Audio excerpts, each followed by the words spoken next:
Bonjour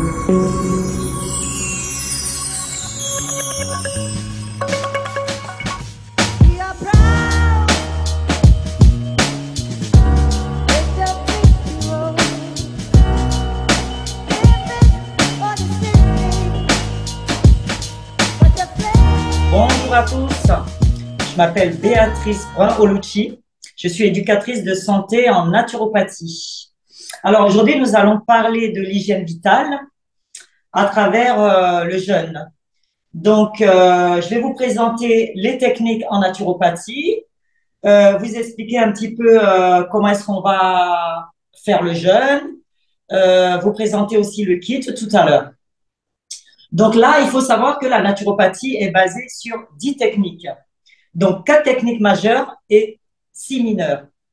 Alors, en majeur, nous avons la bromatologie qui englobe la diététique et la nutrition. La diététique, c'est ce qu'on va enlever dans votre assiette et la nutrition, c'est ce qu'on va ramener de nourrissant dans votre assiette. La biokinésiologie, c'est l'étude du mouvement. Donc, un corps, c'est fait pour bouger. Donc, avec un mouvement, on doit être capable de automasser un foie, vider une vésicule biliaire, etc., etc. Alors, en fait, des mouvements bien faits accompagnés d'une bonne respiration, normalement, vous voyez, à l'extérieur du corps, ça va se refléter beauté et vitalité. Ensuite, nous avons l'hydrologie. Ça va être l'étude de l'eau sous toutes ses formes. L'eau chaude qui est détoxicante, l'eau froide qui est revitalisante, l'eau de la terre qui est vivifiante. Donc, avec l'hydrologie, vous allez pouvoir justement accompagner dans le jeûne le nettoyage de l'organisme. Donc, ça aussi, on va en parler. Et ensuite, pour terminer, en technique majeure, nous avons la psychologie. Donc, de plus en plus, nous sommes stressés, nous sommes rentrés dans l'ère de la vitesse, donc tout doit aller vite.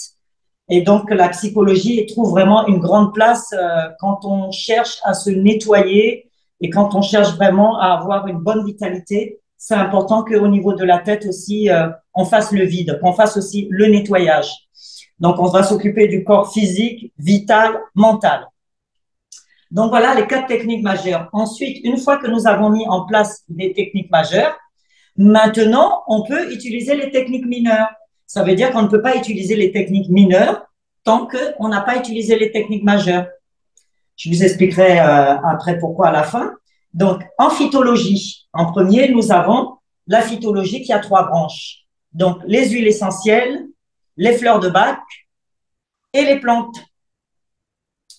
Si on utilise par exemple une plante parce qu'on a un problème X ou Y et qu'on ne prend pas le temps d'utiliser les techniques mineures et qu'on va directement utiliser les techniques, qu'on n'utilise pas les techniques majeures, qu'on utilise directement les techniques mineures, qu'est-ce qui va se passer? Il va se passer que votre corps, en fait, il est encrassé. Vous venez, vous allez prendre la plante pour que la plante aille à la cible du problème. Mais la plante ne peut pas aller à la cible du problème. La plante va devenir aussi un déchet dans le corps. Donc, l'idéal, c'est d'abord de nettoyer l'organisme avec ces 4 techniques. Après, maintenant, vous utilisez votre plante sera apte à aller directement à sa cible. Il y aura moins d'échecs. En deuxième, nous avons en technique mineure l'actinologie. Ça va être l'étude des couleurs, le soleil, la lune, toutes ces influences que ça peut avoir sur nous. En chirologie, donc ça va être l'étude des mains sur le corps.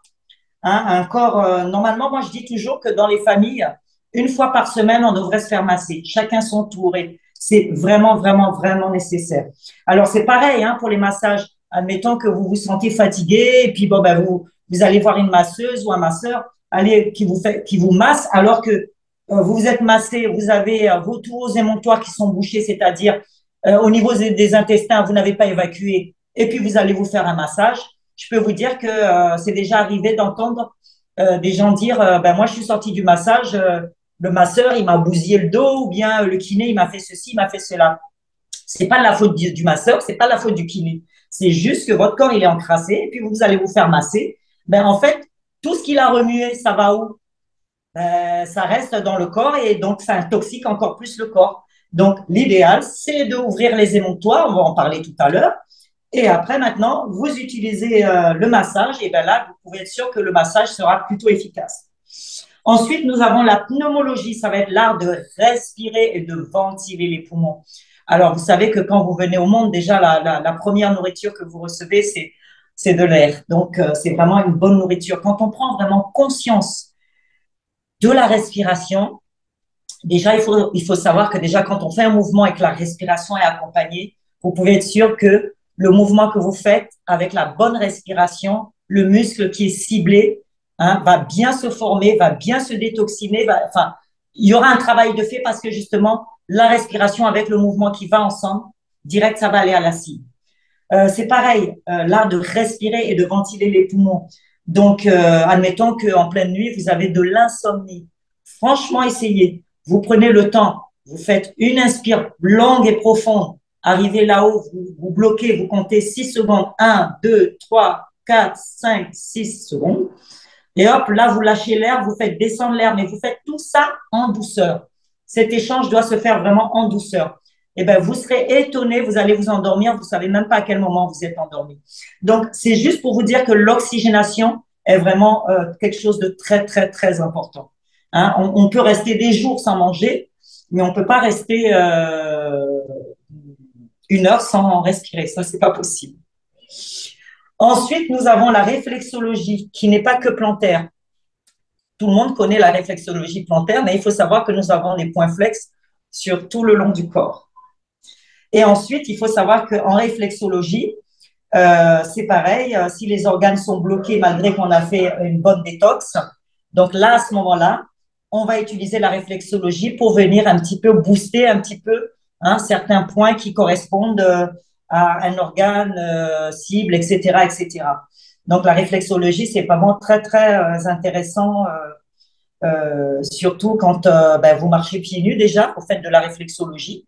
Donc, apprenez à marcher de temps en temps pieds nus dans les cailloux, des trucs comme ça. Si vous sentez que ça vous fait mal, prenez le temps de respirer, revenez à la pneumologie. Vous respirez lentement, vous allez vous rendre compte qu'il y a moins de souffrance.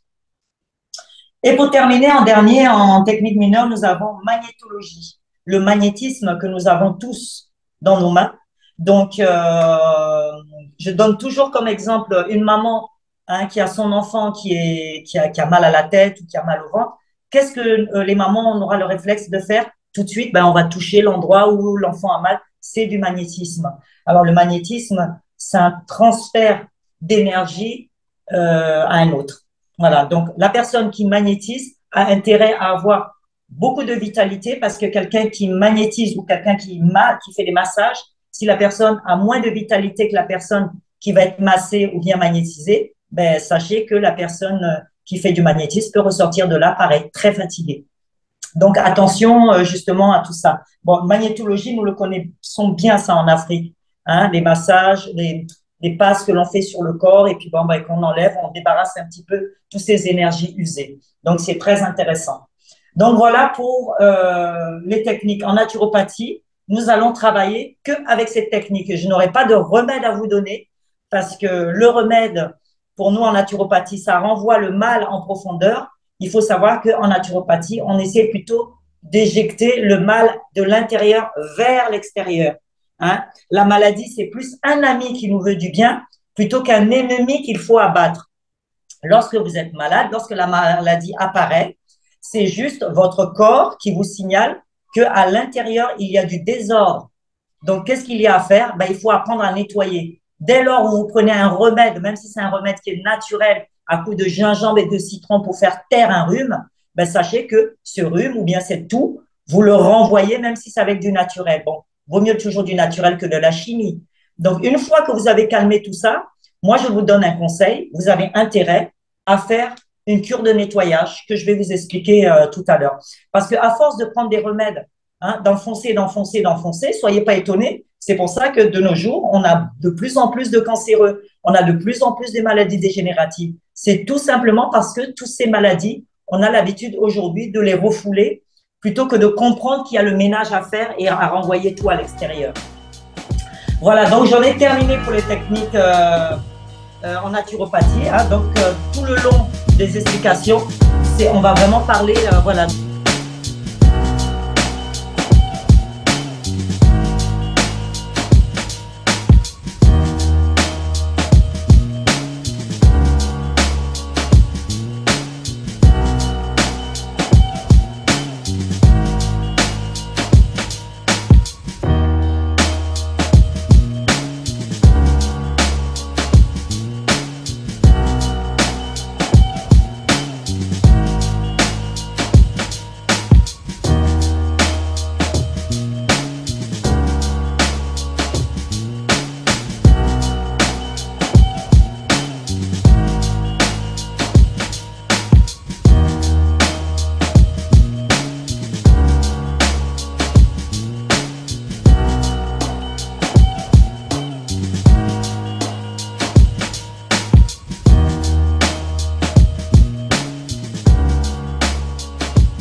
travaille. Attends, je vais mettre un peu l'image. Lui, vous le montre peut-être pas, mais tous les mardis, on travaille. Là où vous le voyez, il a des pains dérivatifs sur lui, là. Il est assis sur une poche de glace. Montre aussi aux pauvres gens, quand même. Hein? Montre la preuve. Voilà, ouais, poche de glace. Il est assis sur du glacé. Nous tous, hein, on fait ça, on Et pratique. ça fait quoi? Ça On fait a- quoi le hein? glaçon? Mais ça remplace le fait qu'on est habillé, ça remplace, c'est-à-dire ça vient refroidir, c'est comme si on était nu. Au moins, les habits ne nous réchauffent pas le sexe. Donc, quand tu t'assois pendant longtemps sur une chaise ou quoi, c'est ça que tu mets. C'est ce que j'expliquais là tout à l'heure là que j'ai pu voyager, aller à l'intérieur du Gabon, 8 heures de conduite. On a changé régulièrement ça. Waouh! Ah, mais Ok. c'est clair que quand vous viendrez là, quand on part sur la route de Mayumba, vous tous, vous serez Ah, glaçons Ah tout le ouais. monde. assez Ah, il n'y glacé. a pas Pendant de que vous souci. avez la voiture, ça, Il n'y c'est a pas de l'expérience. souci. Je vais mettre la glace. Je ne sais pas si je vais tenir, mais je vais mettre. Il n'y a pas de souci. J'aime trop. Ouais. Si, si, mais Waouh! si ça t'intéresse, les poches de glace, attends, je vais te montrer le modèle. Vas-y, pas, on dit là-bas. Hmm? Waouh! En tout Voilà. cas, Donc, France Guillain, elle a inventé ça. En fait, la vraie poche de glace, c'est ça. Mais tu sais, comme nous, on est en Afrique, là, on est les number one pour trouver les alternatives, tu vois. ouais, Donc, à la base, c'est ça, en fait. C'est ça que tu enlèves, ouais, tu mets des glaçons dedans. ok. Une fois que tu as mis les glaçons, tu retournes ça comme ça et tu t'assois comme ça. Et tu es assis Ah, tranquillement. ok. Marie-Paul, par exemple, toi qui es, Paul, la sœur Rose, pardon, toi qui es au Canada, comme il fait très froid, tu as intérêt à bien t'habiller chaudement et là, tu peux aussi t'asseoir dessus. Ok. Oui, mais les alternatives, c'est quoi?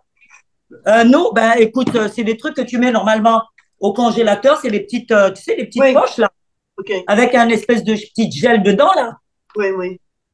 C'est ça, Oui, c'est mais tout. Hein. en route, tu peux pas les renouveler tant que ça. Ben, nous, quand on est parti à l'intérieur du pays, on en a pris plusieurs. Ok, J'avais jonglé à peu près 3 par personne, c'est puisqu'on bon. était 3, donc ou 2 par personne, je ne sais plus.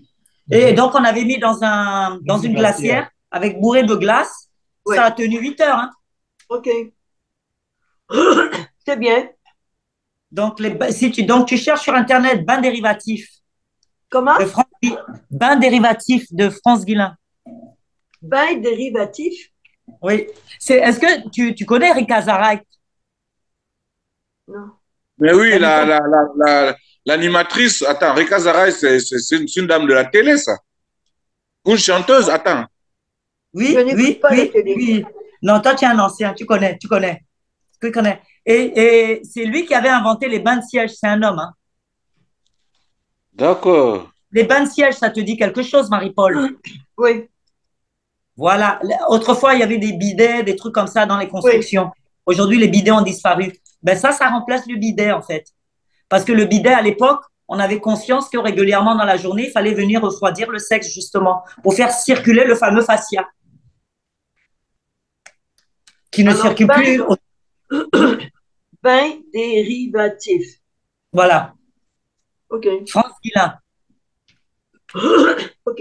Guillain avec 2 L. Pardon? Guillain avec 2 L. G-U-I, 2 L-A-I-N. Guillain. Ok. C'est cool. Voilà, c'est ça. Oui, ça, je connais. Et ben voilà. Ok.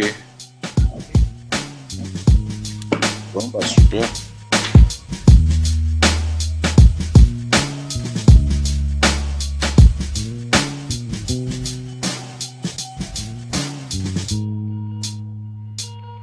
We are proud with the visual, living for the city, but the flame couldn't go much higher for the city.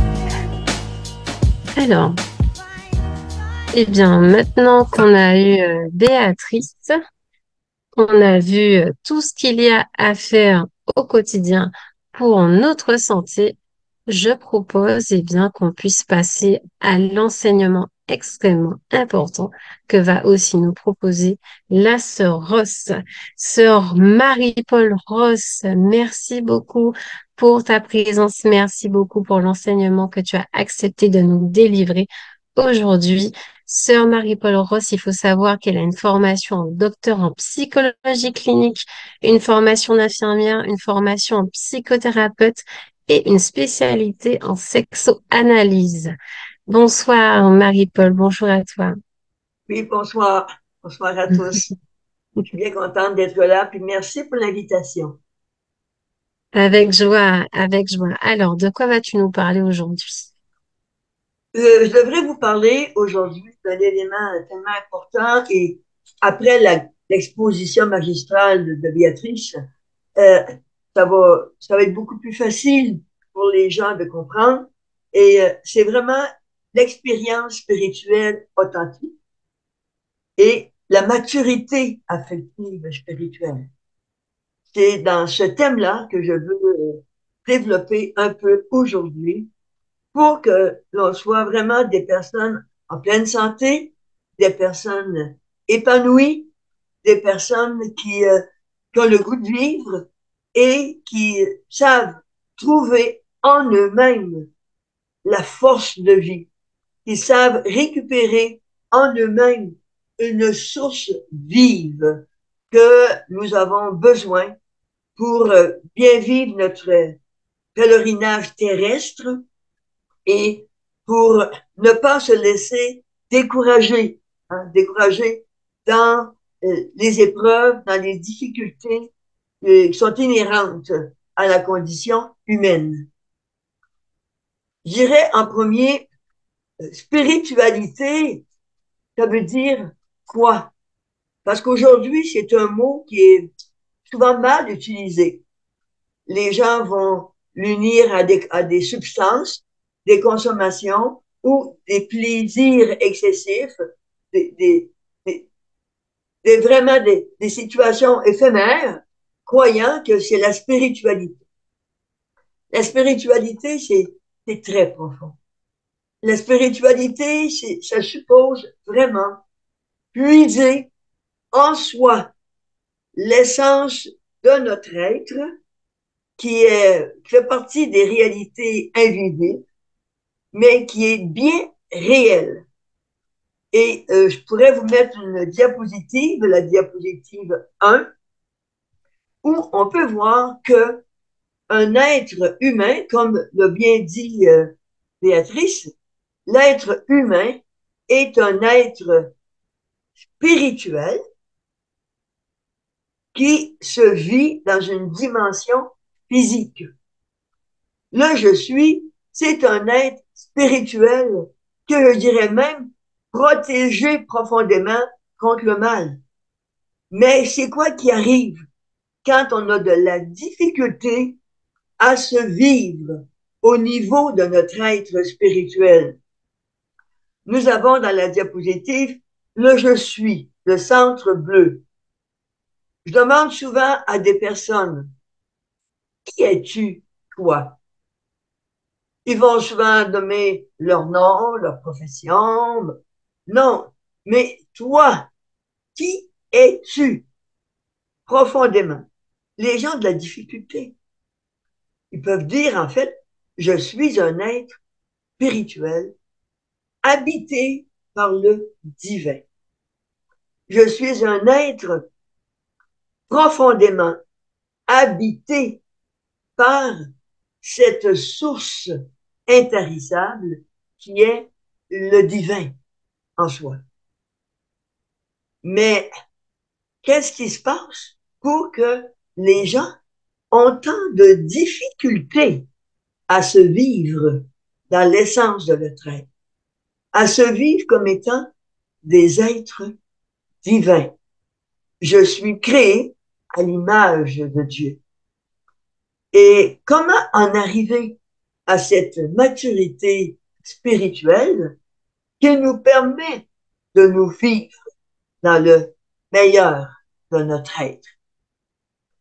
Bien, on voit autour du bleu comme des barbelés, des flèches qu'on a la difficulté à vivre. Et c'est ça le problème qui va à l'encontre de la réalisation et de l'être spirituel. Devant les épreuves, devant les difficultés, devant la maladie, tous ces flèches-là nous incitent souvent à nous battre, à combattre le mal et à faire mal aux autres et à se faire mal soi-même. Donc, quoi faire pour avoir une vie spirituelle authentique? En arriver vraiment à cette maturité affective spirituelle.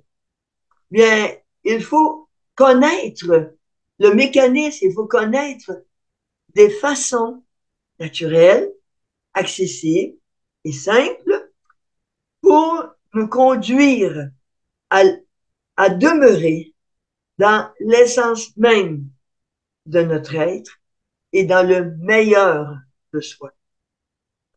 Au lieu de s'enrouler et de s'enrouler dans nos souffrances passées, dans nos traumatismes, en vouloir à une telle personne, en vouloir à sa famille, en vouloir dans ses notions de base et à vouloir vraiment éliminer tout le monde qui nous nuit pour être enfin bien, c'est pas ça.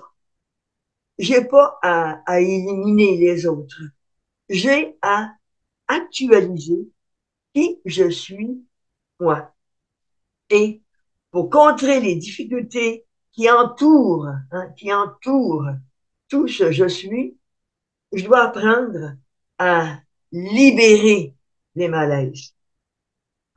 Et comment libérer les malaises? Bien, ce qui est important, on va commencer par comprendre qu'on a aussi dans le cerveau la glande pinéale. Au profond, dans le centre du cerveau, nous avons une glande qu'on peut appeler la glande épiphyse, qu'on peut appeler chez les Égyptiens et les Orientaux, souvent ils parlent du troisième œil. C'est quoi cette partie du cerveau qui peut nous aider à réaliser des pensées, des exercices qui nous permettront d'activer notre je suis. Ce centre dans le cerveau, c'est le siège de l'âme. C'est le siège de la spiritualité. C'est comme une zone de vie spirituelle, d'énergie spirituelle, qui produit aussi la mélatonine, mais qui produit le bien-être. Et quoi faire? Justement, quand cette glande n'est pas activée, et quoi faire quand nous sommes emprisonnés alentour de notre je suis, par ce qui nous fait souffrir. Béatrice nous a bien expliqué, pour moi, une présentation tellement grande, tellement profonde, que j'en suis même émue de sa présentation, c'est de maintenir notre corps en santé. Alors, pour cela, il faut appliquer ce que Madame Béatrice vient de nous dire et savoir accueillir la lumière du soleil. Le soleil vitalise, le soleil est bon, comme le soleil levant, le soleil couchant, le regarder rapidement, mais ne pas fixer le soleil.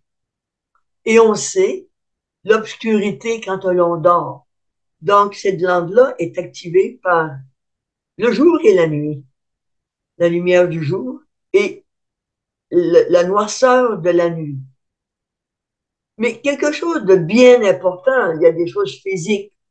Je vous dis, on vient de recevoir le gros cadeau de physiquement comment traiter notre corps.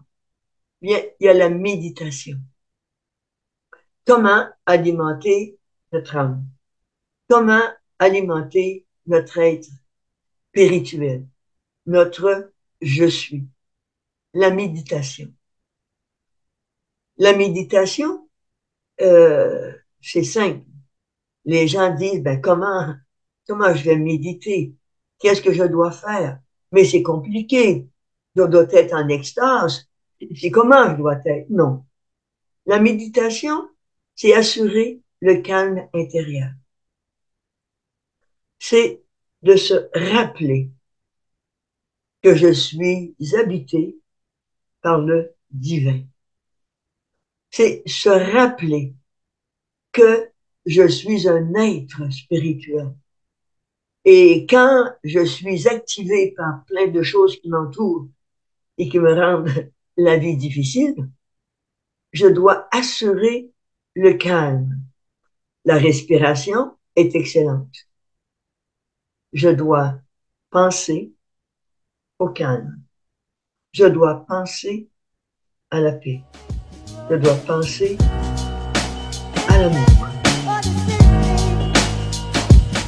but the flame couldn't go much higher. The power.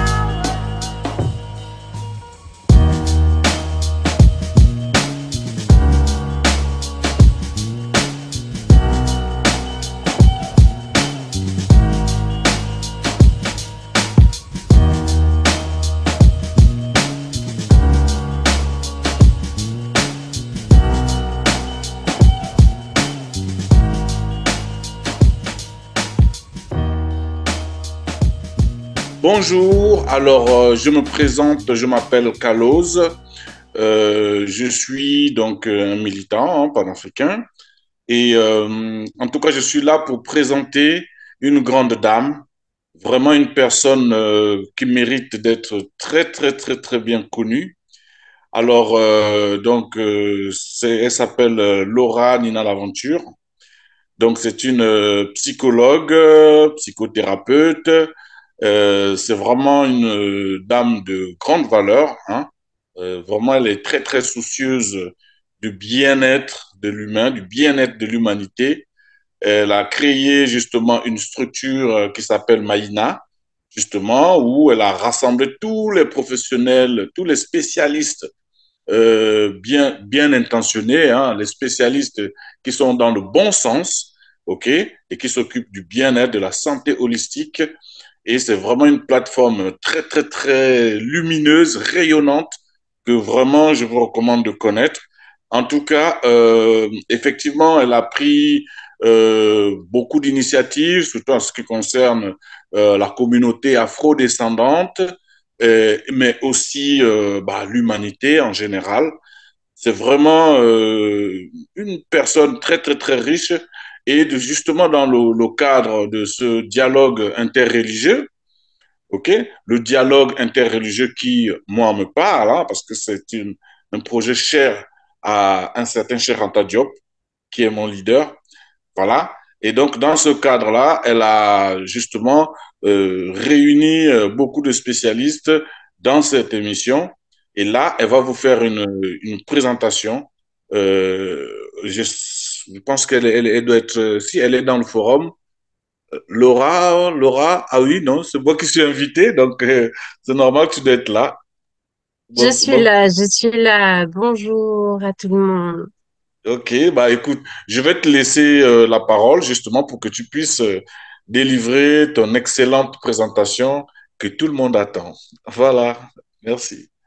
Merci beaucoup, Kalos. Merci pour la présentation. Donc, comme vous l'aurez compris, je suis psychologue, psychothérapeute et j'ai à cœur de prendre soin de ma communauté. Et pour cela, je vais vous partager mon écran pour que vous puissiez voir mon propos du jour sur 15 astuces pour renforcer son estime de soi et retrouver l'équilibre entre corps et esprit. Mon idée, c'est que cette dernière intervention, cette dernière masterclass vous apporte le lien entre les deux précédentes, la magnifique présentation de Madame Brun Béatrice et celle de Sœur Marie-Paul Ross. Donc, oula, pour faire un aperçu de la conférence, on va voir quelques éléments sur l'estime de soi, identifier des blocages et je vous inviterai à prendre du temps pour vous poser et à regarder en grande honnêteté envers vous-même ce qui se passe pour vous. Je vais vous proposer 15 astuces et un mot de la fin. Je vous ai mis une citation d'un jeune homme que j'aime beaucoup qui m'a dit la chose suivante: fais fleurir ce que tu as et tu verras la beauté se répandre. Et je pense vraiment que si il y a une chose qu'on peut garder de nos différentes interventions et de cette belle expérience de jeunes pour l'hygiène vitale, c'est qu'on a énormément de potentiel dans notre corps, dans notre psychisme. Et quand on s'en rend compte, eh ben, pardon, quand on s'en rend compte, eh bien, on peut le faire fleurir et voir en effet la beauté se répandre. Comme Caloz l'expliquait un petit peu plus tôt, j'ai créé une structure qui se veut être une plateforme où on réunit les savoirs. Son nom est Maïna parce que justement en langue bassa, Maïna veut dire les savoirs, donc qui est vraiment né de cette volonté de préserver les cultures, les traditions, les connaissances et les pratiques afro-descendantes dans les domaines du soin, du bien-être et des médecines. Les médecines traditionnelles africaines préservées à travers ce concept. Donc, comme c'est écrit, il s'agit d'allier modernité et tradition pour que vous puissiez trouver le partenaire, le professionnel, l'accompagnant, le conseiller en hygiène vitale, par exemple, pour prendre l'exemple de Madame Brun Béatrice, qui vous permettra, pardon, qui vous permettra donc de prendre soin de vous avec les connaissances d'hier et d'aujourd'hui, mais surtout prendre soin de vous de manière globale. Moi-même, comme j'ai été présentée par Caloz, je passe ces slides. Donc aujourd'hui, comme je disais, on va voir eh bien comment renforcer son estime de soi. Mais avant de pouvoir renforcer quoi que ce soit, eh bien, il faut déjà qu'on sache qu'est-ce que c'est que l'estime de soi. Je vous invite à interrompre votre visualisation de cette vidéo et vous poser avec vous-même et vous demander qu'est-ce que c'est que l'estime de soi pour vous et est-ce que vous estimez. Je vous invite à prendre une feuille, à vous poser, à vous demander qu'est-ce que c'est pour vous l'estime de soi et à partir de ce que vous avez compris, est-ce que vous pouvez scorer. 0, c'est l'absence complète d'estime de soi. Et 10, c'est la présence pleine et entière de ce que vous avez repéré comme de l'estime de soi. Donc, je vous propose de mettre sur pause et on se retrouve quand vous avez fait ce travail. Après cette pause, vous avez donc défini ce que c'est pour vous l'estime de soi. Vous avez votre score et on va travailler avec cela. Poursuivons. L'estime de soi, je vous propose cette définition qui est une définition qui définit l'estime de soi saine et pleine. Donc, l'estime de soi, je vous ai mis un petit résumé. Ici, c'est une vision de soi et de ses capacités. Vision de soi avec tous les soi. Je vous expliquerai ça un petit peu plus loin, cette question de plusieurs soi. Et l'estime de soi, de manière globale, alors attendez, hop, je me rends compte qu'il y a une petite erreur dans moi. J'avais laissé l'épingle sur Monsieur Caloz, mais on va supprimer l'épingle pour qu'elle soit sur moi, comme ça que vous puissiez me voir. Voilà, hop, c'est moi. Voilà. Donc, l'estime de soi est un processus euh, avec cette idée qu'en fait, ça se fait en continu. De l'enfance, en passant par toutes les étapes de la vie jusqu'à présent, eh bien, c'est un ensemble de perceptions, de pensées, d'évaluations, d'interprétations du monde, d'interprétations des autres. Toutes ces choses-là, tout cet ensemble qui varie, pardon, qui varie avec le temps et qui vous amène, du coup, à une compréhension de vous et de vos capacités qui va faire bien que votre estime de soi pourrait être un outil, tout autant que ça pourrait être quelque chose qui vous embête. Comme le disait bien la sœur Ross, excusez-moi, décidément, hein, je mérite de faire un bon jeûne supplémentaire à la manière dont l'expliquait si bien Madame Béatrice. Et donc, oui, comme le disait la sœur Ross, eh bien, notre fonctionnement cérébral, le fonctionnement de notre psychisme aussi, peut être une grande aide, tout comme ça peut être un vrai problème. Et donc, une bonne estime de soi va nous aider, mais une mauvaise estime de soi, eh bien, sera vraiment un grand problème. Et l'idée, c'est qu'on comprenne aujourd'hui comment renforcer tout ça. C'est pour ça que je vous ai marqué que du coup, bah, la bonne estime de soi, juste là en vert, c'est un processus basé sur une base solide, équilibrée de valeurs personnelles et surtout d'acceptation. Alors, je vous propose déjà, eh bien, de poursuivre sur ces exercices que je vous proposerai tout au long de mon intervention pour que vous puissiez commencer déjà à voir ce qu'il en est. Eh bien, on va parler du coup de l'estime de soi, mais aussi de ce qui grignote, de ce qui nous freine dans notre estime de nous-mêmes, de ce qui n'est pas favorable pour notre estime de nous.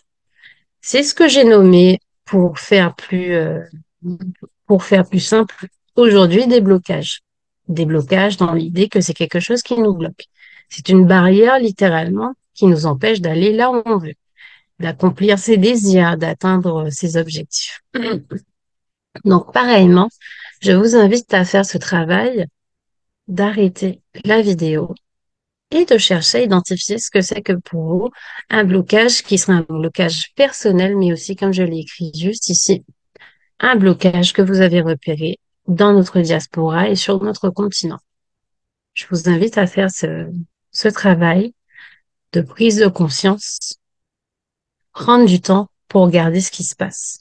Non pas se focaliser dessus et y rester, mais l'idée, c'est de voir, de lever le voile une bonne fois pour toutes et d'avancer en connaissance de cause et donc d'avancer sans. Quand on sait que quelque chose nous pose problème, on enlève et on avance. Donc, je vous invite à interrompre cette vidéo, mettez sur pause et vous posez à l'écrit. Vous pourrez faire 2 colonnes. Une colonne où vous mettez les blocages que vous allez identifier maintenant et une colonne où on va voir tout à l'heure les solutions. Donc, faites vos 2 colonnes avec à gauche les blocages. Je vous invite à interrompre cette vidéo de nouveau pour poser cela. Videz votre mental, mettez-y tout ce qui vous semble être un blocage et qui vous pose problème.